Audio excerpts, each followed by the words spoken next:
বেশ কয়েকদিনের তীব্র গ্যাস সংকটে বিপর্যস্ত রূপগঞ্জের উৎপাদন। এতে কারখানা বন্ধ করতে বাধ্য হচ্ছেন শিল্প মালিকরা। ফলে চাকরি হারানোর আতঙ্কে বহু শ্রমিক। ব্যবসায়ীদের শঙ্কা, দীর্ঘমেয়াদে সমস্যা চলমান থাকলে বিদেশি ক্রেতা হারাবেন তারা। তাই সংকট নিরসনে দ্রুত উদ্যোগের দাবি জানান।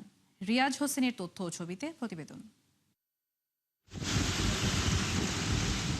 রাজধানীর কোলঘেঁষা শিল্পাঞ্চল নারায়ণগঞ্জের রূপগঞ্জ, যেখানে 7 শতাধিক শিল্প প্রতিষ্ঠানে কাজ করেন প্রায় 4 লাখ শ্রমিক, রাখেন রপ্তানিতে উল্লেখযোগ্য অবদান। কিন্তু দীর্ঘদিন ধরে তীব্র গ্যাস সংকটে উৎপাদন শূন্যে নেমেছে বহু কারখানায়। ফলে ক্রয়াদেশ হারানোর পাশাপাশি চরম ক্ষতির মুখে পড়েছেন মালিকরা। এতে বাধ্য হচ্ছেন কারখানা বন্ধে। এমন অবস্থায় চাকরি হারানোর শঙ্কায় বহু শ্রমিক। আমাদের এখানে যে গ্যাসের যে সমস্যাটা, এর কারণে আমাদের ডাইং থেকে যে কাপড় উৎপাদন হয় সেই কাপড় আমরা পর্যাপ্ত পরিমাণে পাচ্ছি না।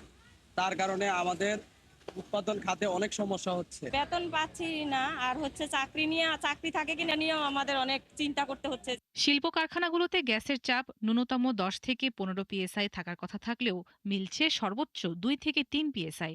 রয়েছে লোডশেডিং এর মতো সমস্যাও। এয়ার প্রেশার পাচ্ছি না, ফিনিশিং এ আমি স্টিম প্রেশার পাচ্ছি না, যার কারণে আমার বর্তমানে গার্মেন্টসের প্রোডাকশন ক্যাপাসিটি অর্ধেকের নিচে নেমে এসেছে। এভাবে চলতে থাকলে বিকল্প খুঁজে নেবে বিদেশি ক্রেতারা, হারাতে হবে ক্রয়াদেশ। তাই দ্রুতই সমস্যা সমাধানের দাবি জানান ব্যবসায়ীরা। বর্তমানে আমরা গ্যাসের এই তীব্র সংকটের কারণে ফ্যাক্টরি ঠিকমতো চালাইতে পারতেছি না। এখন কি হচ্ছে, আমাদেরকে ওয়ার্কারকে ছুটি দেওয়া লাগতেছে এবং আমাদের হাতে অথচ প্রচুর অর্ডার আছে। আমরা অন টাইম শিপমেন্ট করতে পারতেছি না এবং বায়ার আমাদের উপর ডিসকাউন্ট ইম্পোজ করতেছে যে পরবর্তী অর্ডারগুলো আমাদেরকে হয়তো বায়াররা নাও দিতে পারেন। এবং যেটা শুনেছি যে তারা পার্শ্ববর্তী দেশে আমাদের এই অর্ডারগুলো শিপ করতেছেন।